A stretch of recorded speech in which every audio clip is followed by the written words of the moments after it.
the show. Thanks for having me again. Yeah. We're gonna do this once a month, so I would like you to come back every once in a while for sure. Yeah, absolutely. You have not met Corey before?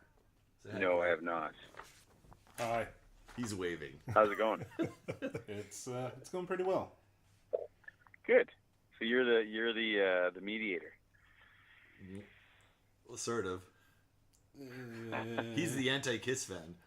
Yes, which is you need one because there's one around every corner. Oh yeah, that's right. Well, not all of us are taken in by the machine that is Kiss. Danny and I are though. Danny and I are. I've got a touch of it, but not as bad as these guys. Yeah. I'll just say this: I'm not going to be buried in a Kiss coffin anytime soon. Did you pick yours out, Danny? Who would wear a Kiss costume? That's ridiculous. I don't know anybody that would. In the right mind, anyway. So when did you get into Kiss? What started you off to Kiss? Like, what was your intro? How deep did you dive in? My intro would have been as a 5-year-old, probably going to my cousin's house, our cousin Randy's house, in Dieppe, and he had this Kiss. I know what it is now. It's a Kiss Alive tube, but this massive poster of Gene Simmons, and he had it behind his door.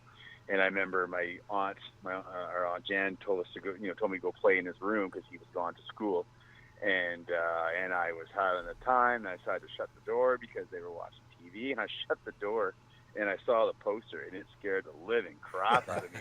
I started crying, freaking out. I opened the door, ran out. Like I said, I might have been 5, 6 tops. So that would have been my first quick introduction. So right away, then I was no.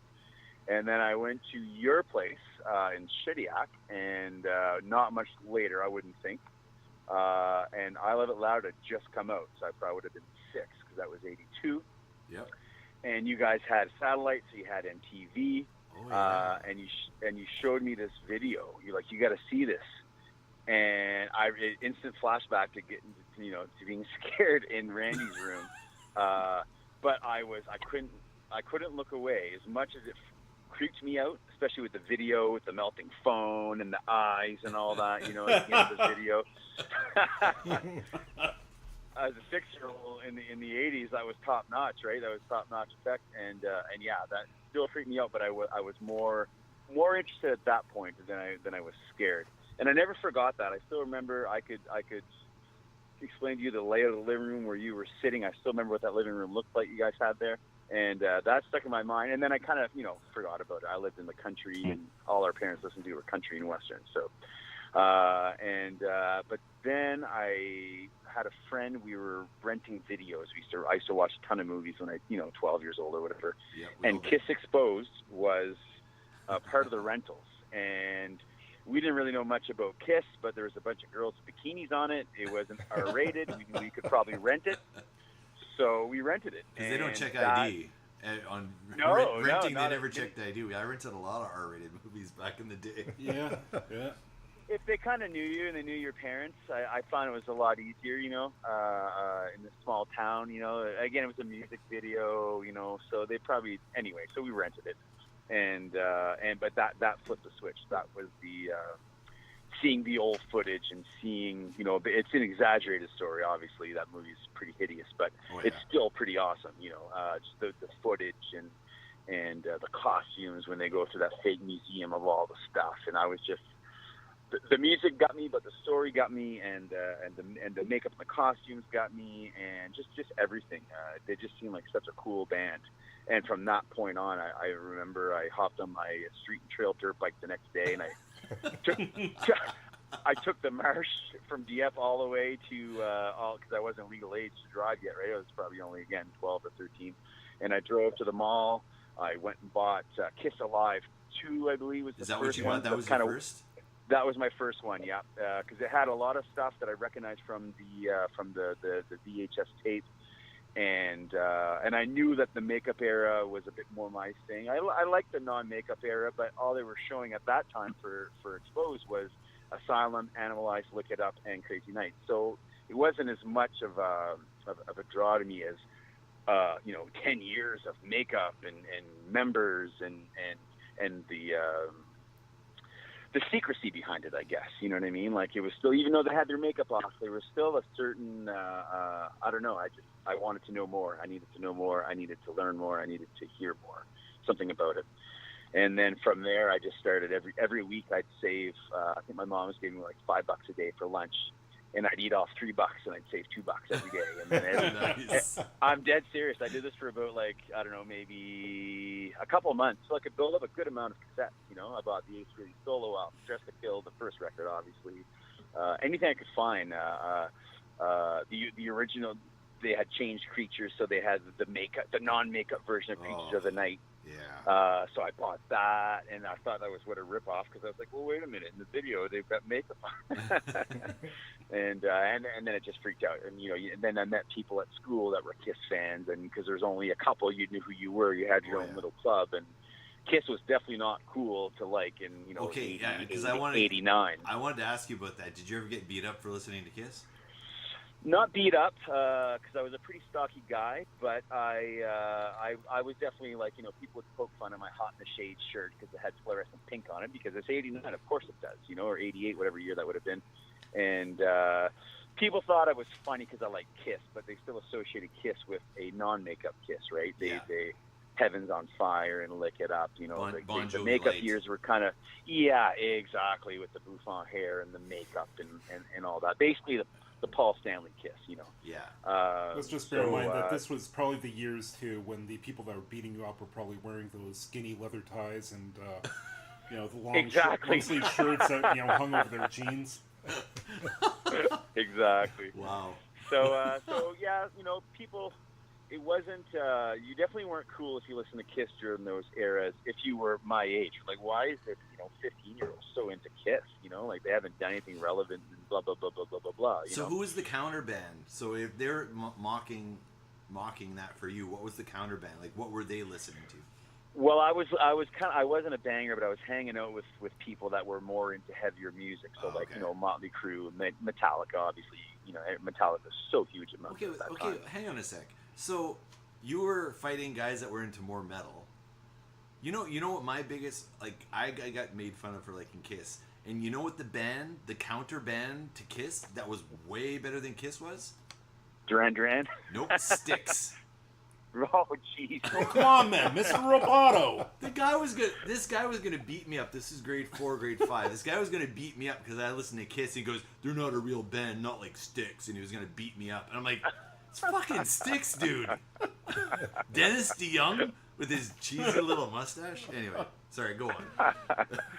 So that was pretty. And then from that point on, I've always gotten into bands on my own. I didn't need to have a bunch of friends that were into the same band. So then, but I met a few, so that was good, and I got into. I'd order back in the day. I'm sure you remember that. You'd get the catalog of these bootleg VHS tapes. Oh yeah. So you'd send your $30 money order in the mail to some guy in Montreal, and then you'd get a recorded VHS tape with just a blank label with the concert written on it. And then I got into that because no one had those yet. Exposed was the only. This is again pre-internet, right? Yeah. Exposed was the only place that I saw that old footage. Well, I bought. Nobody had anything like that. I think that was the first long-form video that for any band that had. Yeah, stuff like that. So they recorded every show, or most every show. Yeah, I had a show from every tour. I had a Dynasty tour. I had a Love Gun tour. I had a Rock and Roll Over tour. I had a live tour. I had that famous black and white from '74 in New York. You had that? I had the whole show. I have it somewhere still in video. Oh, dude! If I with Deuce and Watching. I know the one you mean. Yeah, it's a killer front to back. They're just on fire. I've seen about 4 or 5 clips from it, and that's it. Yeah. I used to have the whole thing, and then I would get them on audio as well, because you can get them on audio, and they put it a whole bunch on a 90-minute tape. So then I had Kiss's original demo. Eddie Kramer did, tuned to a standard pitch. Yeah, I have all that the too. tunes. I have that. That's yeah, really it's so good. weird. Anyway, so and then I met people that were Kiss fanatics, so then it just kept rolling and rolling, you know. So that was kind of it, but it was definitely that day. I still remember picking up the cover at Midnight Video, looking at the exposed cover, and remember Midnight Video, Todd? Midnight Video. We used to go and rent movies there because they had a better selection. We used to drive to Moncton to rent. That's in Moncton, right? Yeah, well, pretty Blockbuster. What you have is all little mom and pop places. This is the closest we would go there, to a and that's video franchise. We go rent Porky's a bunch of times in a row. Well, Kiss Exposed is pretty much the same thing. Yeah. So now, Wicked Lester. Yep. Okay, so before the dawn of the internet, I don't know how many people were actually aware of the band that they were in prior to being named Kiss. Were you aware of what they had done prior to their first album? I was, because I had these catalogs, like I was saying, of bootleg stuff, right? So you could get the Wicked Lester demo. You could get, which I got. You could get. Yeah, I had it too. Okay. What was Peter Chris's band? Chelsea? Chelsea? I forget. Do you have that?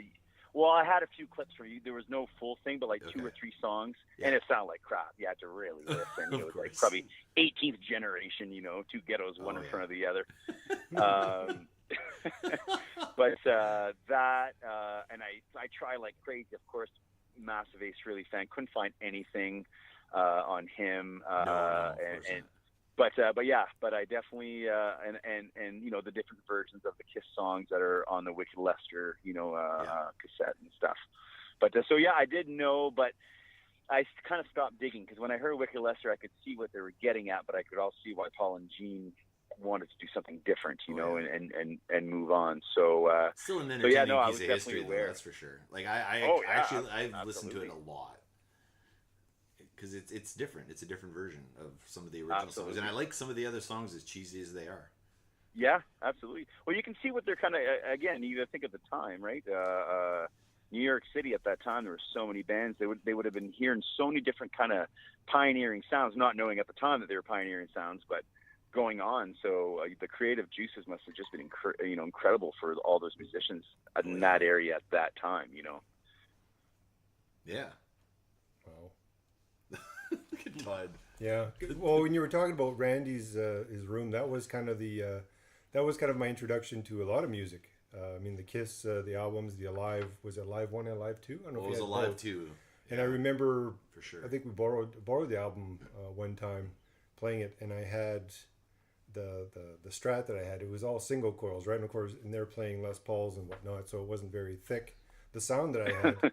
So it didn't sound that great, but I do remember borrowing those albums, and also that's where my first introduction to Rush was with Exit Stage Left and 2112, because he had those two also.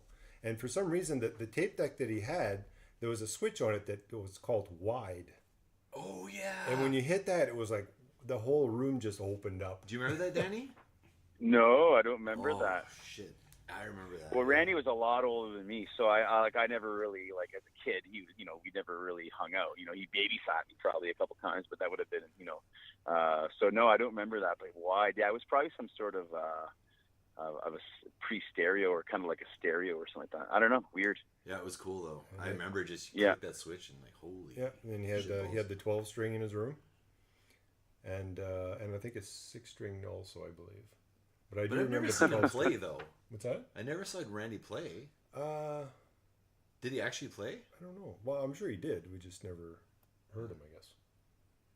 Did he have a pointy guitar for some reason? I kind of remember some sort of a pointy 80s guitar. Like a Flying V type something like that, or like a Mock Explorer, but with like sharper edges or something. Or I don't know, for some reason I just picture this pointy 80s guitar at his house. I think Ibanez made a lot of really pointy guitars at that time. Yeah.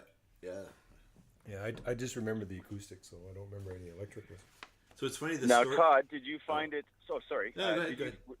You were playing guitar at the time. Did you get into like learning to play Kiss, or? Yeah, I did. More so Rush. I mean, I think I memorized Exit Stage Left from beginning to end. I had the long played tape.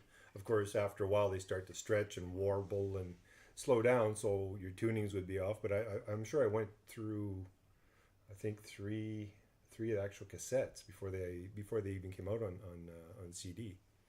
Right. But the Kiss ones, the stuff that I used to play, I mean, there was his stuff, and then Sean started to get into Kiss a little more, so he had bought a couple of the albums, so I had, tried to play that, because, I mean, the only real stuff that we had at home was Mom and Dad's old stuff, like the Playboys and all the Ventures and stuff like that, and I was more into the, like this stuff here. So, of course, yeah. Yeah, so, I mean, it was kind of limited, so whatever we had, I played it quite a bit.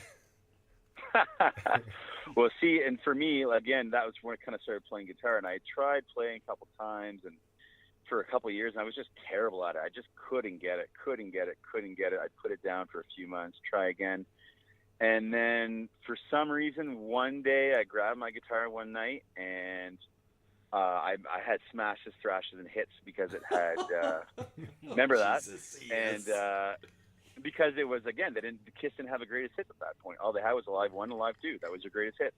Well, they had So double, Smash they Smash had double Hits platinum, came out. though. Did you Well, have yeah, I guess I meant of 80s stuff as well. of 80s stuff, yeah. Yeah, so then I got that, and then I was able to figure out most of the whole record in one night, just in power chords, obviously, right? I was just starting out. Yeah. And I was like, wow, I can actually play all this stuff. And then from that point on, it just really encouraged me. Like, it was a great, like a lot of guitar players will tell you, if you're getting the guitar, it's great music to just get into because it's simple enough, but the riffs move around enough that it sounds cool and you feel like you're doing something cool. And solos are easy-ish, you can take your time. And anyway, so I think that's another reason why it really sunk into me as well, because musically, I was into Bon Jovi. That was way too hard. Richie Sambora is like amazing. I was into Poison, but that was so, you in and out, so bubblegum. But when I found Kiss, that was like, I felt like I had a musical connection as well, Oh, yeah. So when you first started with this, what was your gear setup? What did you have for guitar and amp? I had an Yamaha RG something or other with their crappy Floyd that was on it. Mm-hmm. And just like $300 guitar and a PD Rage. What the hell's a PD PD Rage? So Is I that could a get tube? some pretty high gain. I was pretty impressed. I could actually, I thought it sounded amazing. I had feedback and the whammy back there, tons of distortion, and so that's what I had to start. So that Rage, was that a tube amp? No. PD Rage was it was just a tiny little transistor. Okay, so like the Audition, there was the Audition, there was the Bandit. Smaller than that. It was like their entry level. They were like $79 when they came out. It was just really an entry level. It had a headphone jack, Okay. clean, Had a gain, headphone jack. basic EQ, and that was it. And the saturation. Yeah, exactly. Yeah. Yeah. So no, it was tiny, but I could bring it over to my buddy's house, who was down the street, who played drums, and we just pop it up on his chair, and Anyway, yeah. So I remember so many nights of cranking that little amp, playing to a live. I played that record a lot, like over and over and over again, trying to get all Ace's licks down in its vibrato. Like it was so tight and so fast, it was just there was definitely more complicated people out there, but for some reason it was just very very rewarding, it seemed like, because again you could start and finish it within a small amount of time. It wasn't a piece of work that took forever to finally accomplish. When you're beginning, that's very important. I think, and I learned that as a teacher. If you try and overwhelm your students, there's no way it's not going to fly. I think the same thing applies, like, because I obviously don't play guitar, but I play drums, and learning the Kiss stuff was actually easier to do. Oh, totally. I know lots of drummers who cut their teeth on Peter Criss because, again, it sounded cool. It wasn't but complicated, but there was enough complexity, enough, like you said, like enough changes that it was fun. And like he did different tapes. Like he had a different background as a drummer, Peter Criss did, like, than anybody else. He wasn't very Led Zeppelin. He was more like Gene Krupa and all that kind of stuff. Like, and that's what I liked about it. There was a swing to the way he played. And that's how I still play to this day. Like, still to this day, like, I still have that Peter Criss swagger or whatever. Like, that's how I play. It's the Peter Criss shoulder strut. Like, and you see, I always that's exactly tell, it. Yeah. Yeah, I can always tell a drummer when they listen to Kiss and they don't even realize they do it. Danny Bourgeois still does it. Then they play, and their shoulders just moving that Peter Criss strut. Big Sugar's new drummer, he's a massive Kiss fan. I know him from Moncton, and I caught him one night. There's a new tune that they're doing at a gig not long ago, and it has kind of a strutter, doofy kind of feel, and I saw him doing the shoulders and didn't even realize it. You know what I mean? Like he's like, "Oh my God, you're right." Do I do the shoulder, Todd? You've seen me play The shoulder. the Peter Criss. I'm motioning. I'm showing him what it looks like. It's kind of. It's like you're dancing. It's almost like you're dancing exactly. when you play. Like a lot of drummers would use their head as the beat, but Peter almost like his metronome were his shoulders almost. Like he would just kind of bop to the, and again, his stuff is not crazy complicated. You could do that while you're playing it, Yeah, you could. It was very showy. Put a smile on your face. You're able to be a showman. Yeah. Like playing the Kiss stuff. That's what I liked. Like I could always, screw around and. Yeah. Hey, how are you doing for time? Because I want to make sure we get through the list. How about another 10 minutes? Is that cool? Okay, yeah. Then I think we need to go through the let's list. start the list. Okay. All right, so I do want to point out right from the get-go, even though our lists were created independently, our number 1, our number 3, and our number 5 are exactly the same for their top 5 Kiss albums. That is ridiculous. Well, and when I did mine, I thought about it, and my first list wasn't the same. The one I just kind of spewed, I was like, well, just write it down. And then I was like, well, I kind of made it more on my favorite, but also important to Kiss, important to history, important to, but again, but that's important to me too. You know what I mean? So yeah, I did my list exactly the same way. Like I not necessarily 100% my favorite albums. They are I like them, but also like the importance to me, like to my musical career or whatever you want to call it. Yeah, as well. Exactly. So let's get through the list. So we have positions 2 and 4. I think those are the ones we're gonna debate. We're gonna see who has the best, and we're gonna use Corey, who knows nothing about Kiss or very little about Kiss, to decide who's got the better number 2 and number 4. Okay. So we'll let Todd's our moderator. Like Corey's our comedic relief. So Todd, go through the list, compare like number 1. But let's start from 5 though. You want to start from 5? Yeah, and then count our way down. Okay, so you want me to tell you what number 5 is? Well, because nobody knows. Just okay. Well, number 5 is "Lick It Up," which was debuted in 1983. This is when they had no makeup. Well, they did have makeup. I mean, Gene was very pretty back then. Well, eyeliner is a little different. Well, no, he had the blush. He had the blush. He had rouge or blush or whatever. Yeah. Gene was pretty damn ugly back in 1983. Oh, yeah. I'm sure. He had that little gut going over the belt. Yeah. He's always had amazing hair. Okay, so real quick, we both picked the same number 5. So why did we pick number 5 as number 5? Real quick, because we got to get through. Yeah. Go ahead.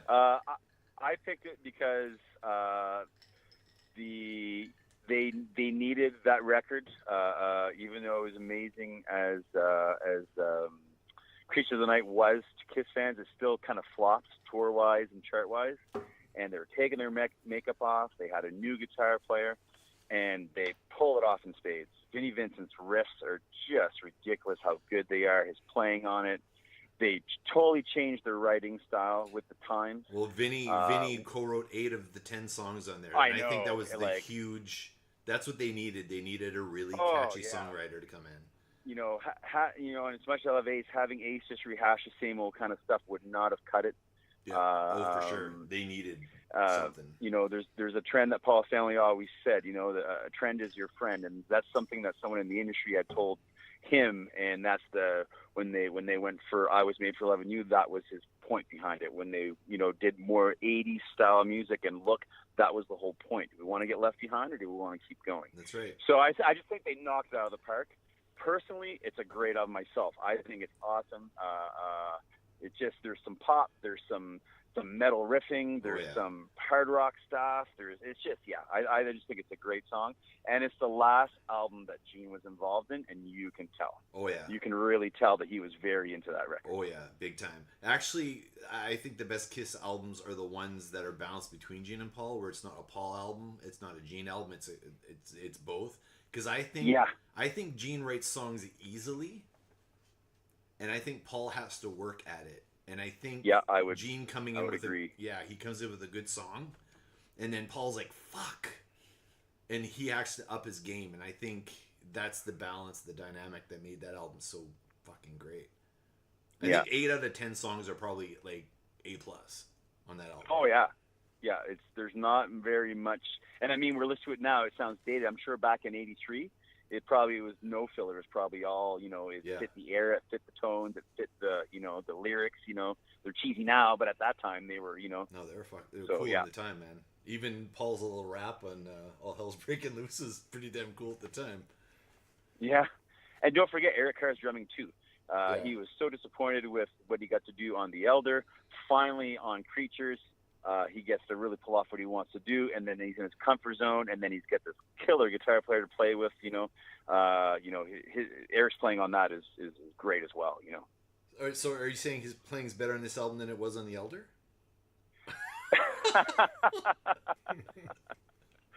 I'm sorry. Okay, Todd, go to number 4. Let's keep going. Okay, well, the ones that you guys picked together. Okay, number 5 was Lick It Up. Okay, number 3 you guys had picked together, which was Dress to Kill, 75 released, and then the debut album was 74, the Kiss debut album. Now, you guys had number 2. Let's see. Let's start with 4 though. 4? Okay, 4. Sean's was Asylum. Yep. I know you're shaking your head. Which was in 85, and Danny's was Creatures of the Night, and that was released in 82. So why Asylum, Sean? Well, at the time, I think like there was different eras to Kiss. I think when Vinnie Vincent left, they're like, fuck. I know they fired him because he was difficult, but the guy was an amazing songwriter, an amazing player, and I think they misfired on Animalize a little bit. It was a more Paul album. Gene's songs were weak as shit on that album, and the whole thing with Mark St. John, the guitar player, with that Reuters arthritis or whatever it was called. Yeah. It was a huge stall, and I think Asylum, they are like, hey, we're Bon Jovi, we can do Bon Jovi, and I think, I mean, it sold really well. And there's a lot. Gene had a couple of really good songs on that album that I liked, and and I actually, this is the first album I bought in cassette, so that's part of it why I like it so much. Like, I bought it on cassette. I went to the store. It came out in October around my birthday. Kiss always put albums out in October, and I just went, drove to Moncton, bought it. So, are you telling me that everything else you bought was on vinyl? Yes. You just totally dated yourself. Well, if I gotta date myself, because if I don't, who else is gonna date me? Okay. Oh God. Okay. So your choice. Go ahead, Todd. Yeah. I will say though, out of all the we'll call them the Bon Jovi era Kiss records, because Revenge is not part of that crew. Mm-hmm. So you've got Animalize, Asylum, Hot in the Shade, and Crazy Nights. Yep. Asylum is the best. Yes. I will definitely give that. Yep, Bruce's guitar tone is great. Yes. He shows off. Who Wants to Be Lonely solo? Am I right? Yeah. Oh, totally. Yeah. Oh no, it's and Tears it's Are Falling solo. What era. Do you like the Tears Are Falling solo? Oh, absolutely. All his lead work on it's great. Yeah. Like, you could tell he wasn't a big part in the songwriting or anything. It was just, okay, here's your solo spot. Yeah. But no, it's I can agree with you on that one. For that era myself, that's definitely the better one. All right. Okay, so Danny's my choice. Creatures of the Night. Creatures of the Night. They had just had one. Well, Dynasty's not a stinker, but it's not amazing. But let's just say Unmasked and The Elder, 2 stinkers. Everything's in the pooper. Tours are getting canceled. they're at an all-time low. They're lower than they were in after their first year in almost, with credibility and steam and fire in their bellies and all that. So when you listen to Creatures and you hear that first tom roll with those big drums and the pick scrape, and it's just like, whoa, like they're back. And same thing, just consistency in songs. Lots of great songs.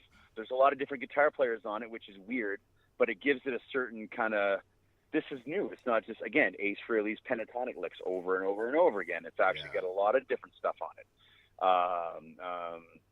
So for me, it's the tone, the whole album tone, the songs, it was just Kiss's back, and it really was believable. It wasn't like they told you at the press conference and you put it in, it's unmasked. You know what I mean? Like, to me, it's a legit Kiss with makeup, but knocking on 80s door. You know what I mean? Like, so that's why I just find it still a great, simple, hard rock record. Cool. Okay, wait. Okay, hang on. Yeah. Corey, who wins on number 4? I mean, based on our arguments here. I'm going to go with Creatures of the Night, just because I like the title a lot better than Asylum. End up in the Asylum. Okay, so the one that you guys disagreed on was number 2. Sean's was Revenge, which was released in 92, and yours was Love Gun, which was released in 77. So who wants to go first? You go first this time, Danny. Okay. Reason why I picked Love Gun there was because, again, one of the things is it was a real Kiss record, and to me, real Kiss record is all 4 members. So Ace is singing a song on it, which hadn't happened yet. Peter's got a song on it, and Paul and Gene. Barely any bands were doing that, and could do that.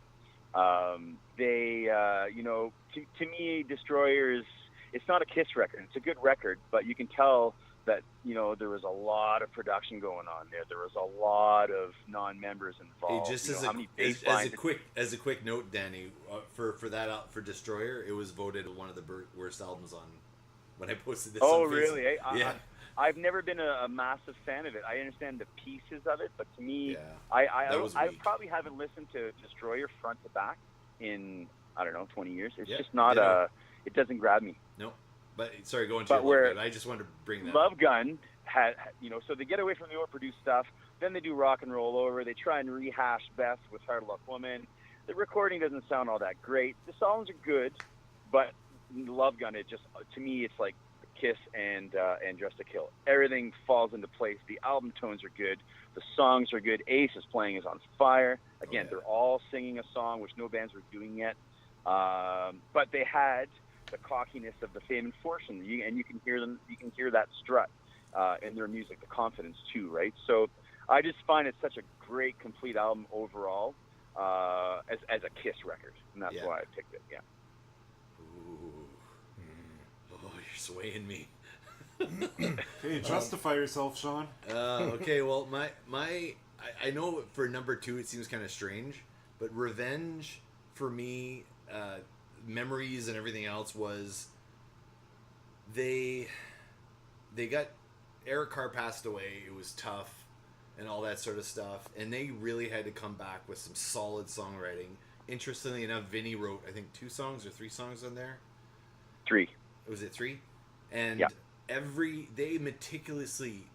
they wrote the songs for the album, and then it wasn't good enough.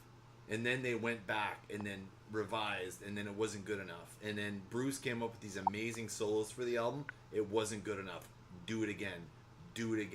Get it right. You're playing too many notes. Slow it down.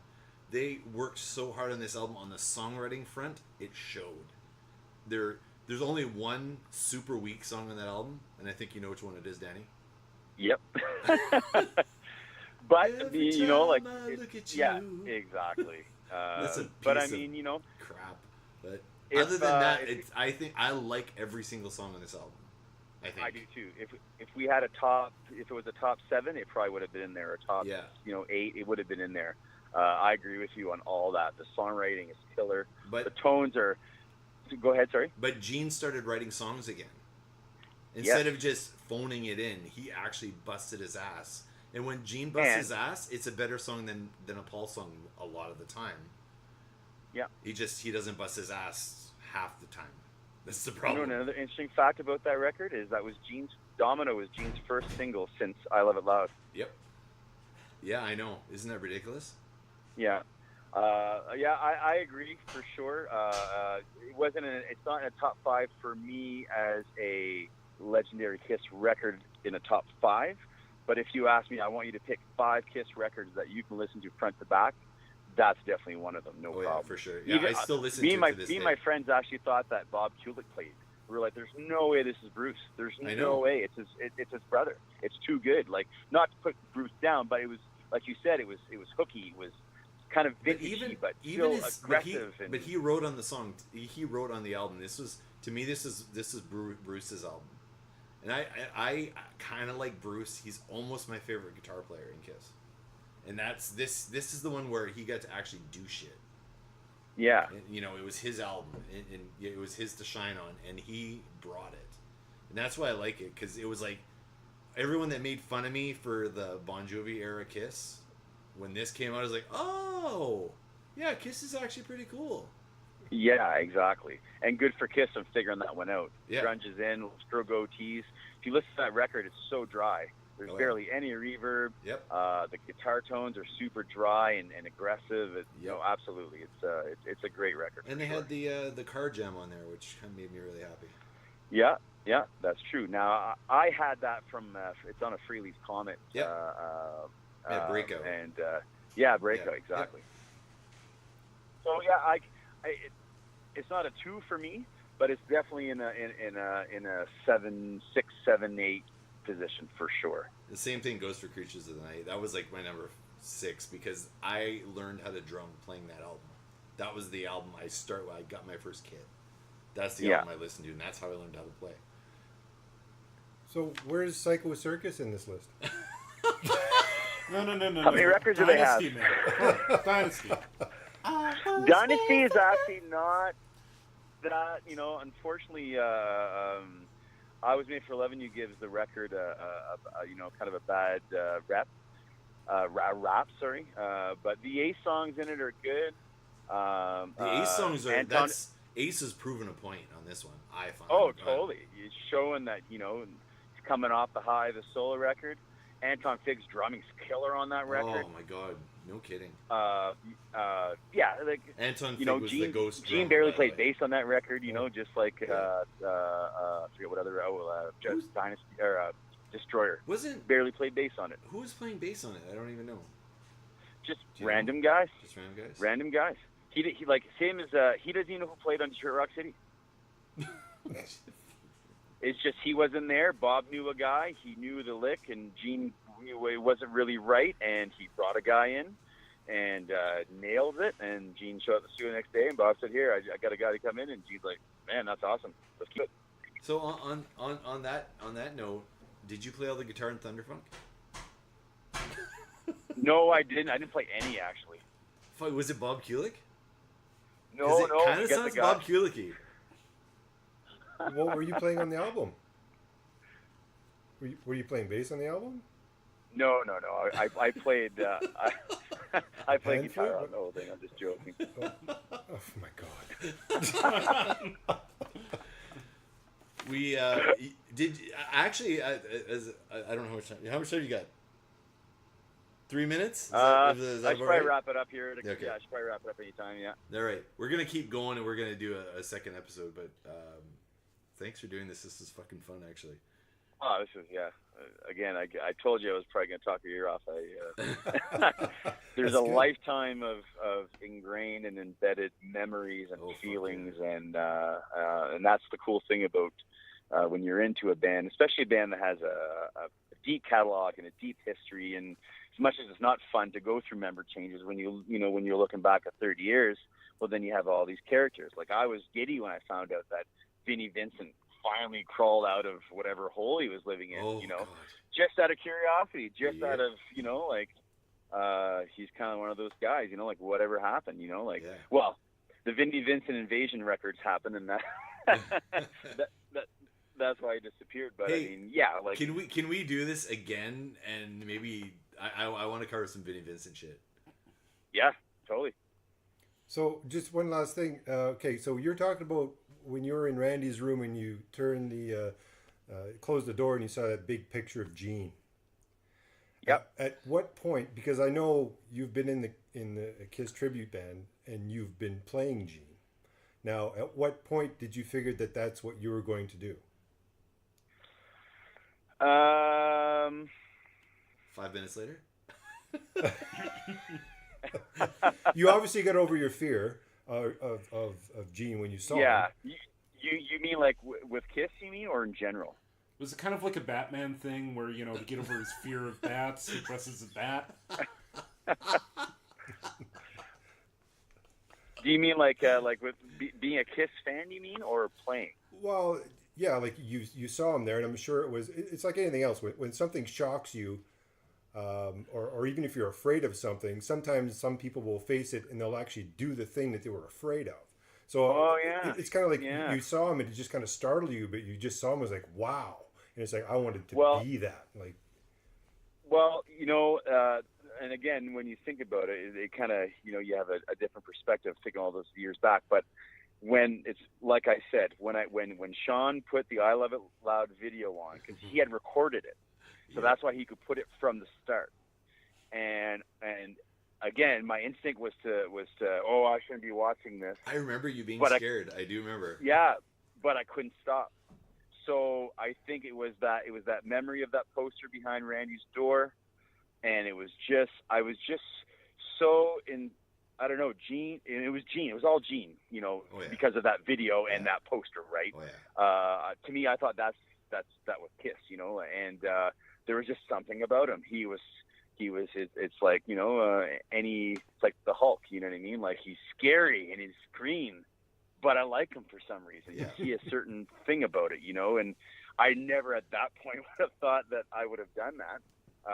But that's when I kind of knew that, you know, maybe there's something more to it than maybe I'm missing something. You know what I mean? Like maybe kind of like Fantasy Island. They used to scare the crap out of me when I was a kid. But then I kept watching it. You know what I mean? welcome to Fantasy Island. So yeah, it's kind of one of those things, you know. Yeah, and probably because I knew I wasn't supposed to be watching it, my parents wouldn't have been into that at all. Again, we had Merle Haggard, George Jones, Johnny Cash at my house. Yeah. So that was probably part of the appeal. Oh, it's on satellite. Oh, it's that Kiss band. You know, like even though again I was very uncomfortable watching it, but I could not take my eyes off it. And I remember watching the whole video start to finish. All I have to say is I'm glad Randy wasn't into Barry Manilow, because this would be a whole different conversation. Top 5 Barry Manilow albums. Why is no one listening to our show?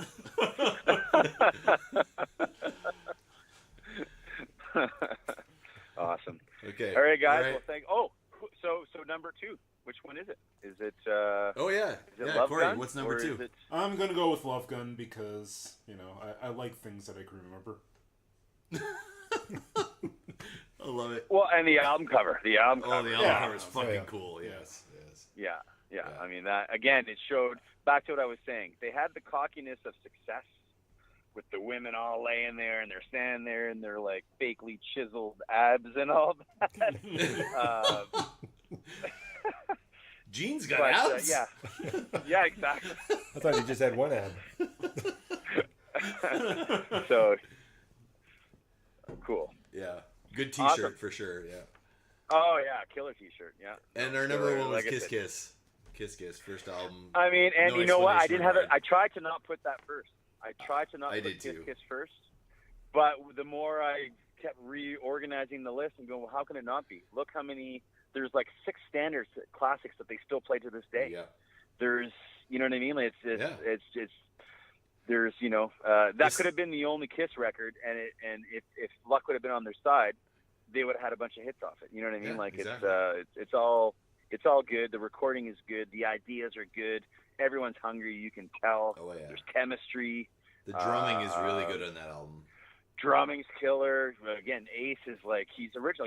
There's no one that sounds like Ace on that record. No. Ace's problem is that he kept sounding like himself all through the years, but he still never sounded like anybody else, you know? Yeah. So it's all fresh. It's all clean at that point, yeah. So as much as I know some people wouldn't put Kiss Kiss as number one, they'd have some sort of argument. Yeah. I don't think when you look at the body of work No. And how long all those songs have lasted, you know, to not put it number one. Yeah, Again, exactly. as a Kiss fan, but also as a Kiss classic record. Yeah. You know? Yeah, amen. Yeah. All right, go to work. Perfect.